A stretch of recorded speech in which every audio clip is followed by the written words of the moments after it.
What is poetry? Frost said it is that which is lost in translation. And if you write or cherish poetry as distinct from prose, you get the gist of what Frost is trying to say with that quippy remark.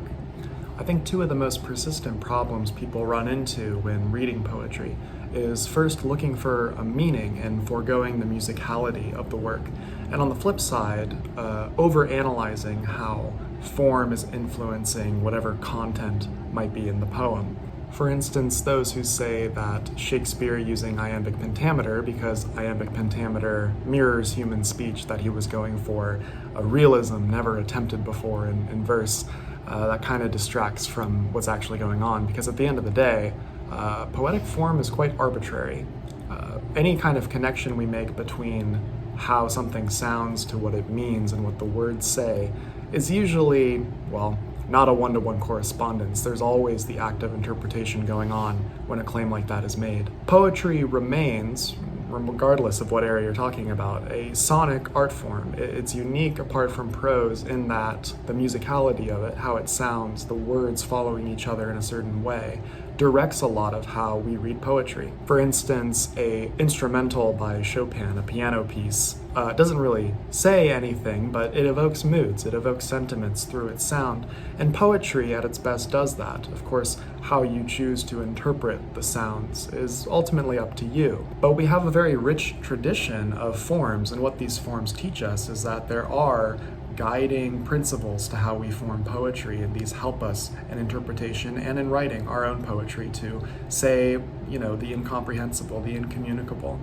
That's why poetic form has persisted, because it's a tool that helps us express ourselves. Today I'm talking about Robert Hass, and yes, it's Hass, not Haas. I figured that out.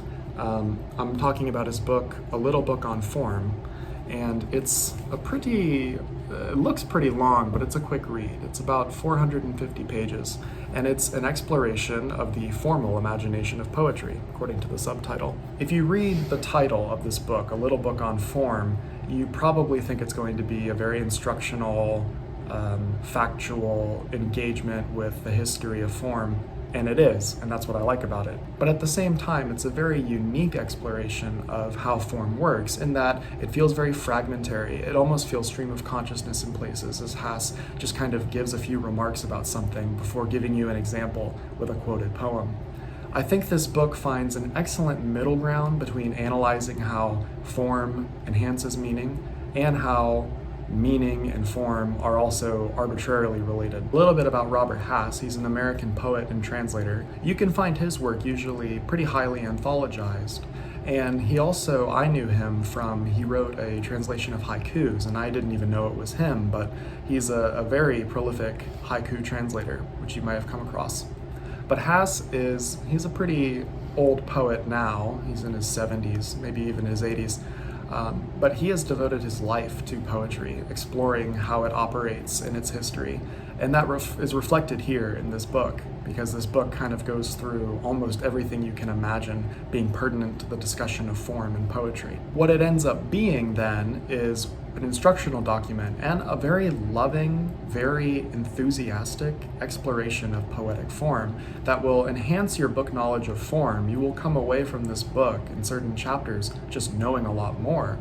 And at the same time, it'll get you excited, not only about reading poetry, wanting to memorize it, keep it with you, but also to hopefully write your own. This book was written, it says in the introduction, primarily from a series of lecture notes for creative writing students, where Hass was teaching, I believe, at Berkeley. And that shows in this book, because what it does is it tells you not only, okay, here's what a quatrain is, but it tells you, okay, here's how quatrains have been effectively used throughout history. Like I mentioned, the book is organized in a way that feels very on the spot. It feels almost improvised, but it's actually really cleverly put together. The first 4 chapters are called 1, 2, 3, and 4, and they are explorations into 1-line stanzas, 2-line stanzas, 3-line stanzas, and 4-line stanzas, or 1-line poem, 2-line poem, etc. What I really love about this is Hass is beginning with the primary thing you see first in a poem, which is the line, or where the line breaks are. When you look at a poem on a page, You don't see a big block of text like you would a work of prose. You can see already how it's organized just by seeing where line breaks are. And Hass does an excellent job of explaining, here's how a one-line poem works effectively, here's how a two-line poem works effectively, and so on. Hass is also very metrical in the sense of he deals a lot with numbers in these discussions, and some of my favorite passages were very instructive analyses of how, say, a haiku, for instance, has multiple ways of adding up to 3. Like you could have, if it's a 3-line poem, you could have one image in the first line, a second image in the second line, a third image in the third line, or you could have one image that takes up 2 lines, and then a second image that contrasts with that first one. In other words, analyzing how numbers, numerology, can be applied to the metrical organization of poems, both from the Eastern and Western tradition. I think some people might read parts of this book and say, oh, he's kind of delving into, mystical ideas, but I think what that has to do with is Hass's true love and almost devotion to poetry. For instance, he starts his chapter on 3 like so. 2 often regarded as an aspect of 1, so that with 3 numbers as such, the many begins and is infinite, oddness not divisible, so that Trinity, for example, mystery begins here. There are a lot of instances like this where Hass applies kind of esoteric or spiritual meanings to how we organize poetry, but this never detracts from the actual knowledge and information he's giving you. He will go into how a 3-line stanza operates, how it could be set up like a syllogism, if then therefore, or he will continue to introduce kind of new forms of poetry you'd never heard of. One of my favorite things about this book, actually, is that while he does give a lot of attention to Western forms and Western consciousness and how we've come to value art, he's always throwing in curveballs with Eastern forms that contrast and complement Western devices.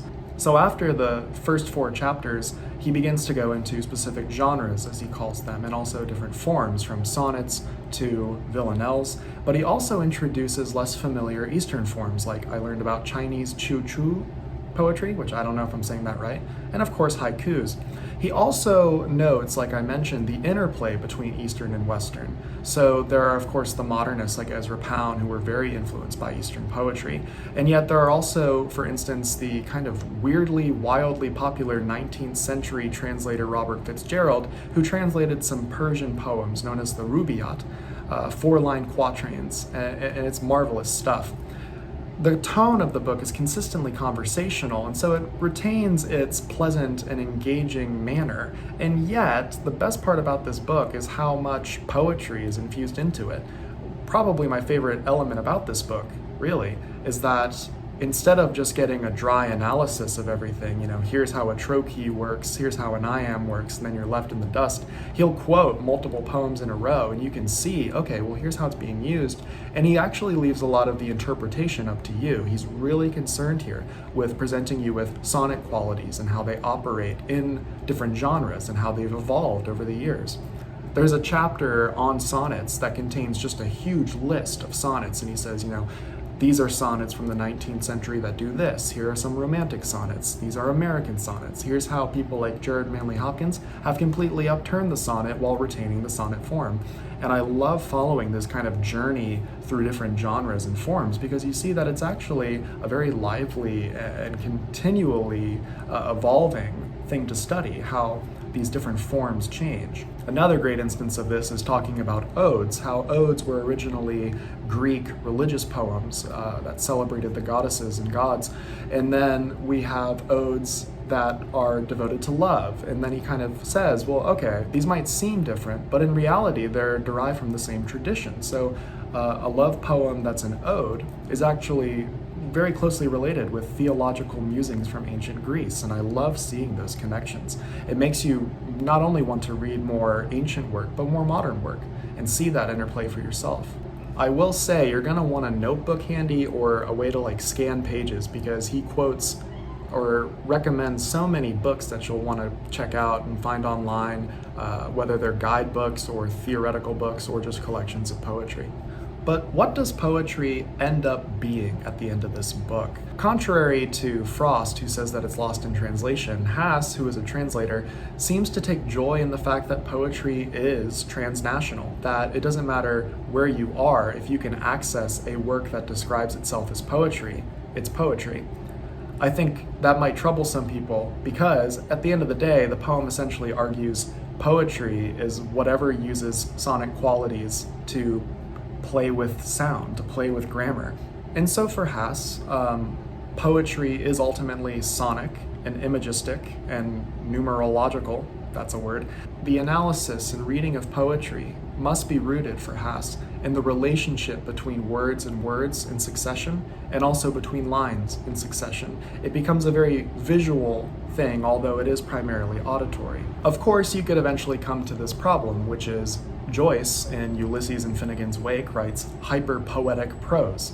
And then, on the other hand, the poems of Ginsberg are extremely prose-like. So the distinction between prose and poetry, and I think Hass would agree with me here, is pretty arbitrary.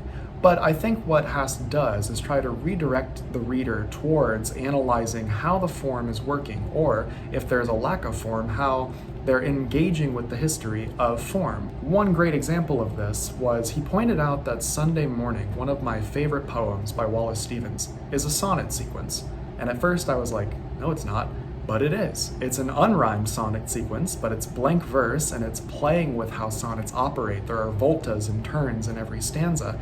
And yet it's very clear that Stevens' goal in using the stanza form, although very different from the history of the English sonnet, especially its Neoplatonic romantic roots, Stevens nonetheless uses the same ideas, the same form, in order to give it a turn, to give it a twist, to turn the sonnet, which is usually a hymn of praise towards a beloved or God, into a hymn of praise towards the natural world, in the individual poetic imagination.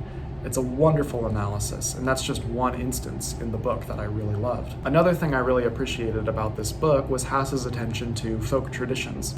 For instance, he says in his chapter on three-line stanzas and poems that if there is a classic American art folk form, this is it, the blues stanza.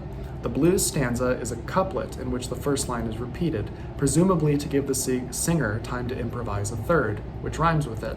And Hass disdains that distinction between high and low, but he demonstrates how poets like Langston Hughes and Sterling Brown use the poetic form of the blues, which is an anonymous folk tradition for the most part, and implement it into their high art, which, again, Hass would say there's not actually a high and low, it's just a poetic tradition being utilized. And for that, this book is an invaluable document in analyzing how folk traditions mix with literary traditions to create what is often the arbitrary distinction between the two, but that nonetheless complement each other very much. So to wrap things up, who is this book for? Parts of this were required for a class, but I enjoyed it so much that I read the whole thing. So I think if you're wanting to use it as a teaching tool, this is a great book. It's very engaging, very readable.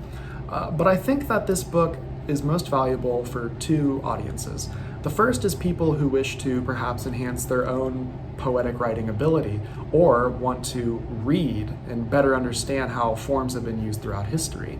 You will be satisfied if that's what you're after. If you're looking to enhance your own writing, you're going to get loads of information and access to, or at least references for other works of theory or collections of poetry that maybe you're less familiar with. The second audience I would recommend this for is it's an invaluable resource for people who are skeptical of, say, modernism and postmodernism's eschewing of traditional forms. This book shows really wonderfully how even the most postmodern of poets, like John Ashbery, for instance, not only know their form, but employ it in a way that is clever and unique and new.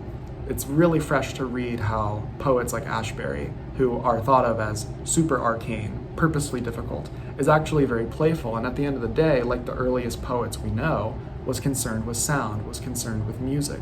And so if you know someone who thinks of poetry, especially modern poetry, as just arcane and difficult prose, I would highly recommend sharing this book with them. It will redirect the reader's attention from content and meaning to sound and music. And I think that's a better place to begin with poetry. Prose is a completely different beast because interpretation is so highly wrapped up in it. But poetry, on the other hand, is something that to fully appreciate its history and its place in culture and society, its ubiquity all over the world, is to first understand its sound and how it uses these poetic devices. So overall, I can't think of a better introduction to the history and theory of form in poetry.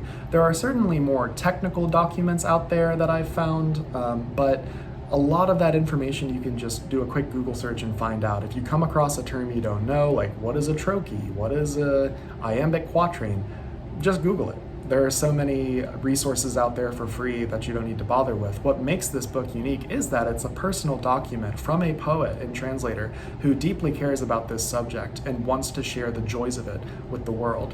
So if you're looking for more history of poetry and form from the Eastern world and the Western world, please check this out. I think you'll really dig it. I really loved it. It really reinvigorated my love of poetry, actually, and every chapter I would stop and go find a poetry book that is referenced that I own and just pour through it, because this book, man, it's so lovingly written, and that love is shared with the audience, and so it's a great joy to read. And if you don't know Robert Hass, check him out. I got his poetry collection Field Guide, his first one. It's fantastic. And he's also got a lot of lectures and videos online, and he's just the charming, most sweetest guy, and he's a blast to listen to and a blast to read. So yeah, check this book out. I love it, and I hope to read and write more poetry because of it. So take it easy.